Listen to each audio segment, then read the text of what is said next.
discípulos amando, servindo e fazendo discípulos. Há mais de 5 anos, o Espírito Santo orientou a primeira Igreja Batista de Balneário Camboriú a plantar uma igreja na Armação. Armação, nosso lindo lugar, no município de Governador Celso Ramos, Santa Catarina, Brasil.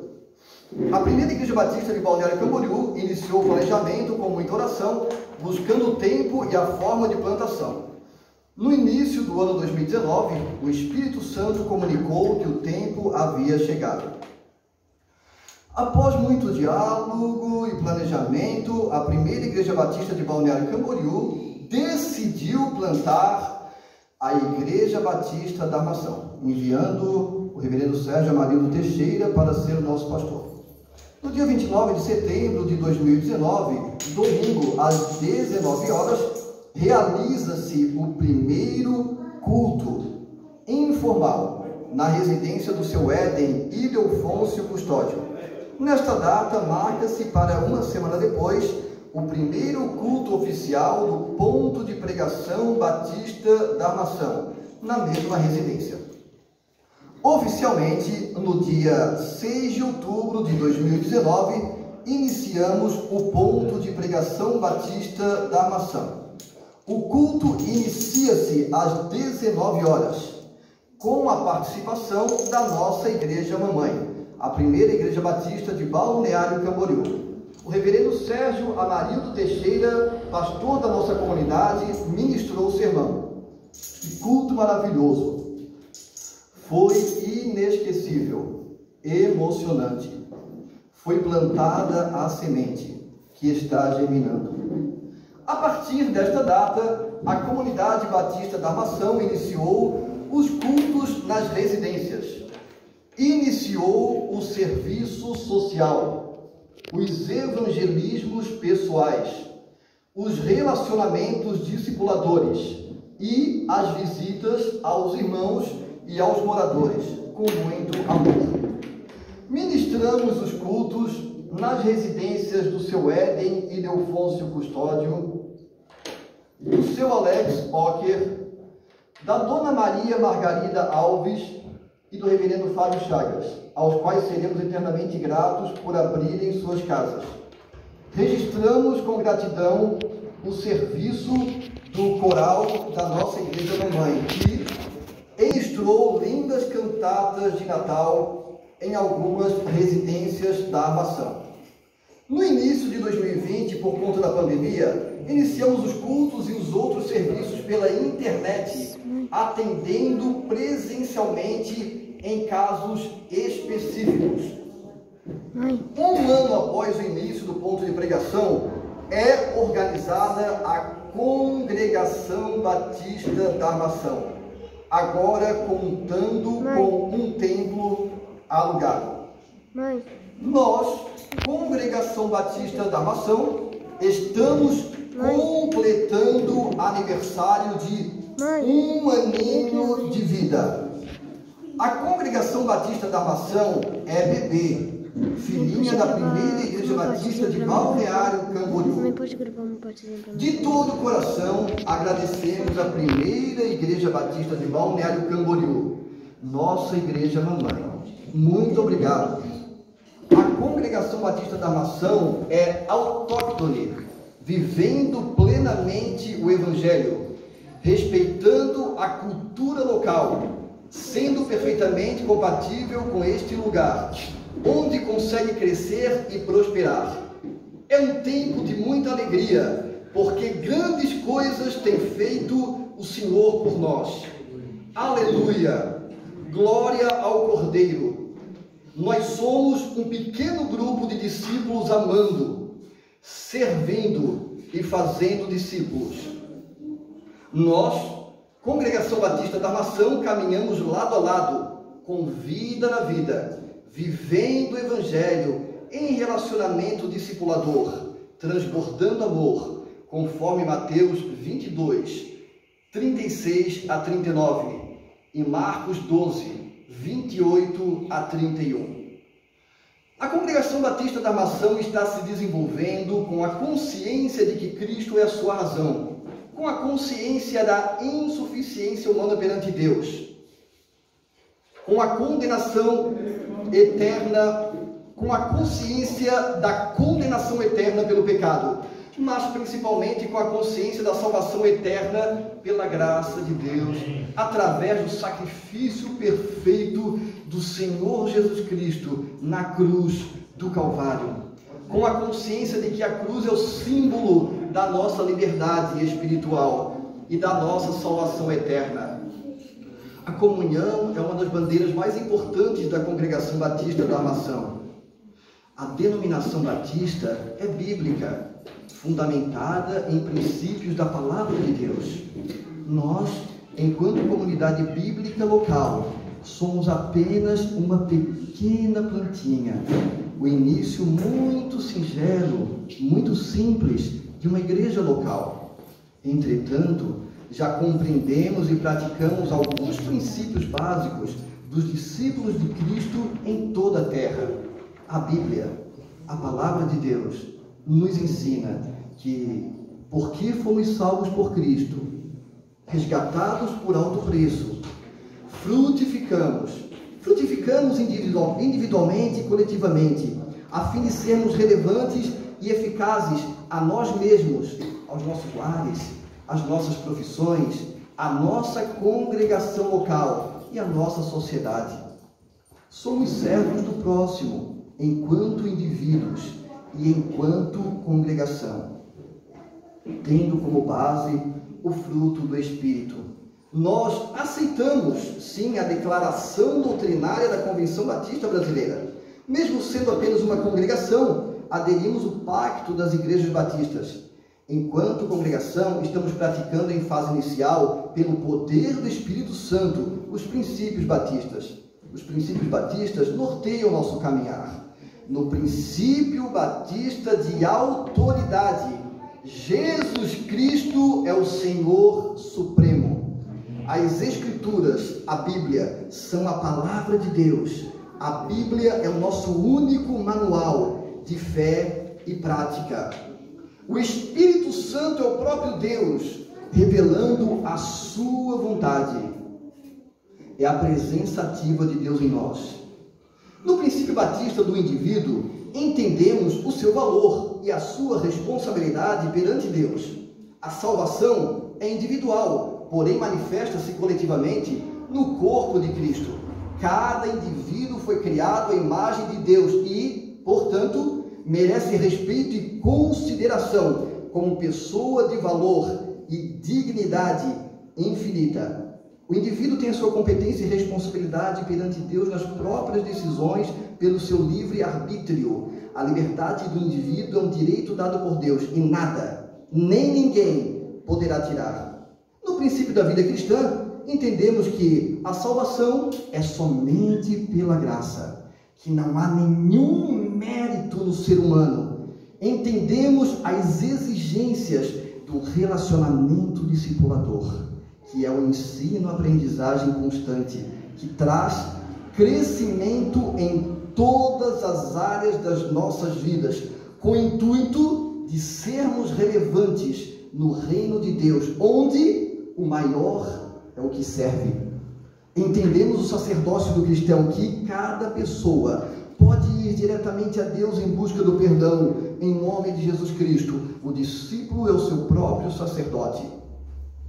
Entendemos que o discípulo e o seu lar têm papel fundamental no Evangelho, porque o lar é a célula básica da sociedade humana. O fundamento do lar é o amor puro. O discípulo de Cristo é cidadão de dois mundos, o reino de Deus e o mundo humano. Porém, o reino de Deus é supremo. No princípio bíblico de igreja, entendemos a sua natureza como o povo de Deus na sua totalidade.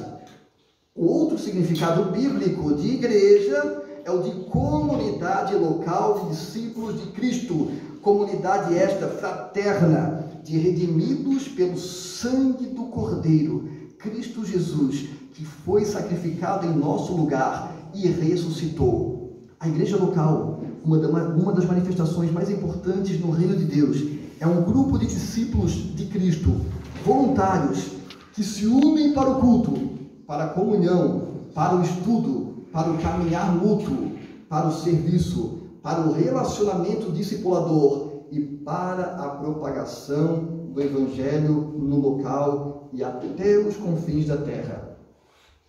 Ser membro da igreja é um privilégio dos regenerados que voluntariamente foram batizados e se entregam ao relacionamento discipulador, segundo o preceito bíblico.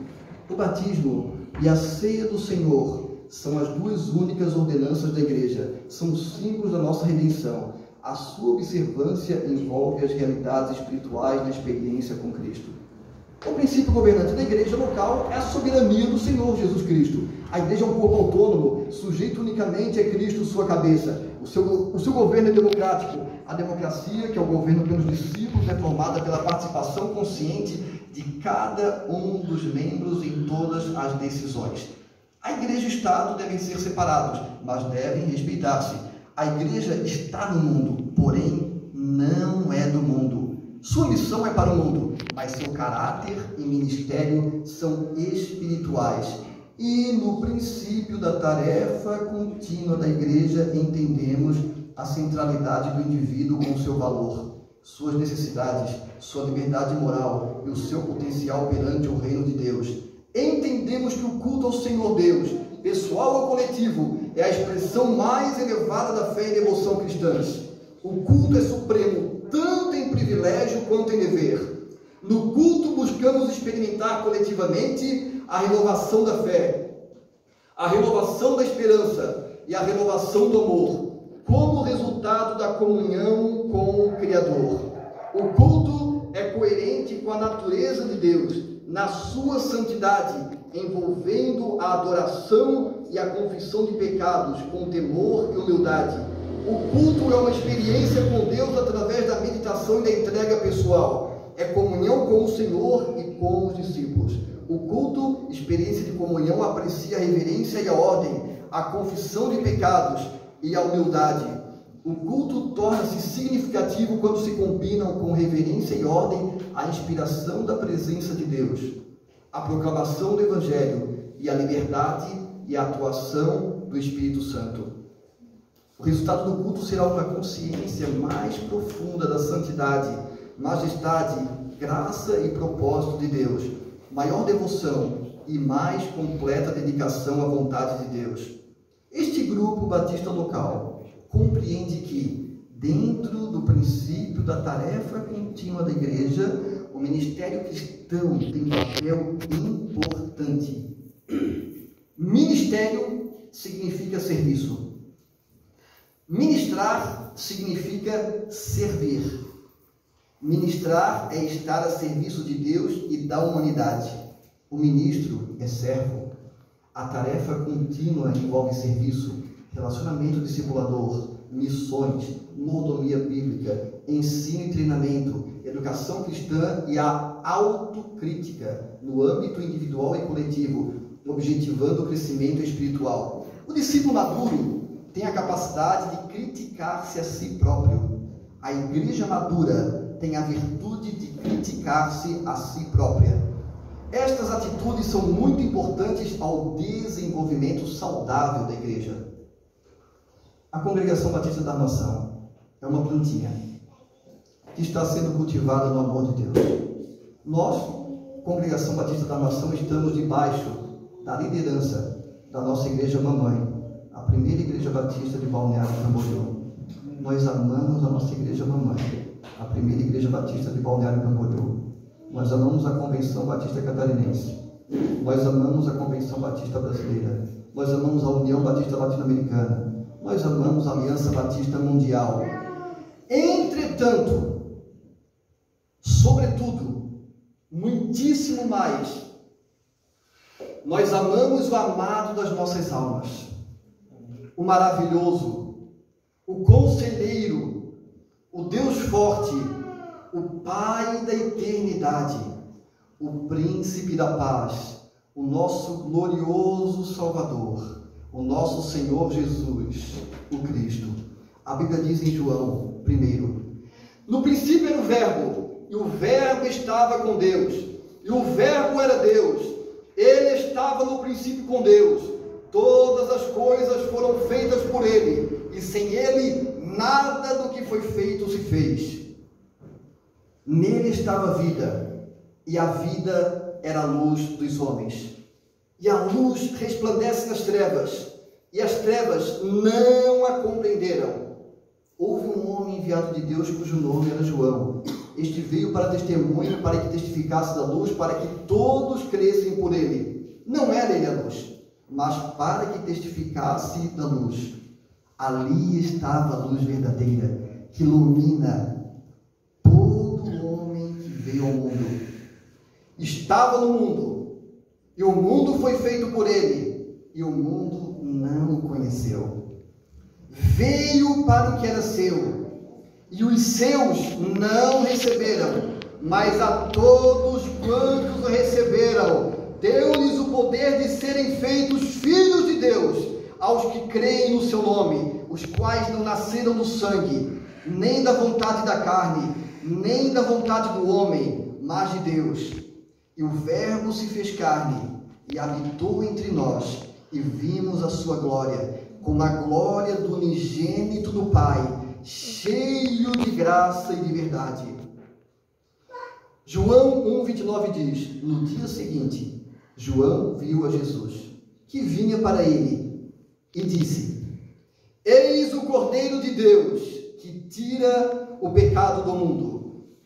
1 Pedro 1,18: sabendo que não foi com coisas corruptíveis, como prata ou ouro, que fostes resgatados da vossa vã maneira de viver, que por tradição recebestes dos vossos pais, mas com o precioso sangue de Cristo, como de um cordeiro imaculado e incontaminado, o qual na verdade em outro tempo foi conhecido ainda antes da fundação do mundo, mas manifestado nestes últimos tempos por amor de vós. E por ele credes em Deus, que o ressuscitou dentre os mortos e lhe deu glória, para que a vossa fé e esperança estivessem em Deus, purificando as vossas almas pelo Espírito, na obediência à verdade, para o amor fraternal não fingido. Amai-vos ardentemente uns aos outros, com o coração puro, sendo de novo gerados,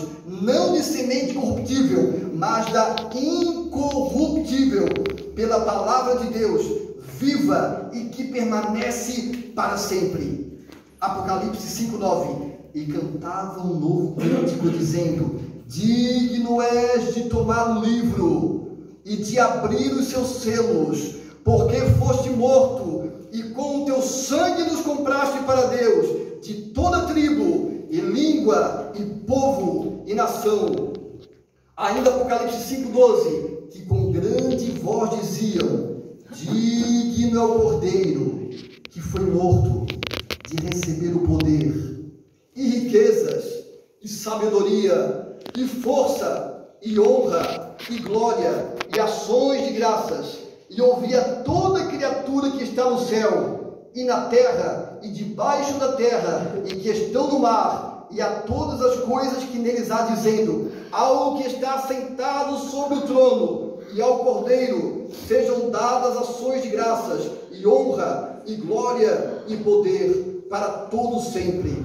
Apocalipse 7,9: depois destas coisas olhei, e eis aqui uma grande multidão, a qual ninguém podia contar, de todas as nações, e tribos, e povos, e línguas, que estavam diante do trono, e perante o Cordeiro, trajando vestes brancas, e com palmas nas suas mãos, e clamavam com grande voz, dizendo: salvação ao nosso Deus, que está sentado no trono, e ao Cordeiro. Apocalipse 7,17: porque o Cordeiro que está no meio do trono os apacentará, ele servirá de guia para as fontes das águas, e Deus limpará de seus olhos toda lágrima. Apocalipse 19: regozijemo-nos e alegremo-nos, e demos-lhe glória, porque vindas são as bodas do Cordeiro, e já sua esposa se aprontou, e foi-lhe dado que se vestisse de linho fino, puro e resplandecente, porque o linho fino são as justiças dos santos. E disse-me: escreve, bem-aventurados aqueles que são chamados à ceia das bodas do Cordeiro. E disse-me: estas são as verdadeiras palavras de Deus. Para encerrar, Apocalipse 1:12. E virei-me para ver a voz que falava comigo, e virando-me vi 7 castiçais de ouro, e no meio dos 7 castiçais, um semelhante ao Filho do Homem, vestido até os pés de uma roupa comprida, e cingido pelos peitos com um cinto de ouro, e a sua cabeça e cabelos eram brancos como lã branca, como a neve, e os seus olhos como chama de fogo, e os seus pés semelhantes a latão reluzente, como se tivessem sido refinados numa fornalha, e a sua voz como a voz de muitas águas. E ele tinha na sua destra 7 estrelas, e da sua boca saía uma espada aguda de 2 fios, e o seu rosto era como o sol, quando na sua força resplandece. E eu, quando vi, caí a seus pés como morto, e ele pôs sobre mim a sua destra, dizendo-me: não temas, eu sou o início e o fim, e o que vivo, e fui morto, mas eis aqui estou vivo, para todo sempre. Amém. E tenho as chaves da morte e do inferno. Apocalipse 19:11. Vi o céu aberto, eis um cavalo branco, e o que estava sentado sobre ele chama-se Fiel e Verdadeiro, e julga e peleja com justiça. E os seus olhos eram como chama de fogo, e sobre a sua cabeça havia muitos diademas, e tinha um nome escrito que ninguém sabia senão ele mesmo, e estava vestido de uma veste tingida em sangue, e o nome pelo qual se chama é a Palavra de Deus, e seguiam-no os exércitos no céu, em cavalos brancos, e vestidos de linho fino, branco e puro, e da sua boca saiu uma aguda espada para ferir com ela as nações, e ele as regerá com vara de ferro, e ele mesmo é o que pisa o lagarto, vindo furor e da ira de Deus Todo-Poderoso. E no manto e na sua coxa tem escrito este nome: Rei dos Reis e Senhor dos Senhores. Encerrando Mateus 28:18, diz: é-me dado todo o poder no céu e na terra. Portanto, ide, fazei discípulos de todas as nações, batizando-os em nome do Pai, e do Filho, e do Espírito Santo, ensinando-os a guardar todas as coisas que eu vos tenho mandado. E eis que eu estou convosco todos os dias, até a consumação dos séculos. Amém.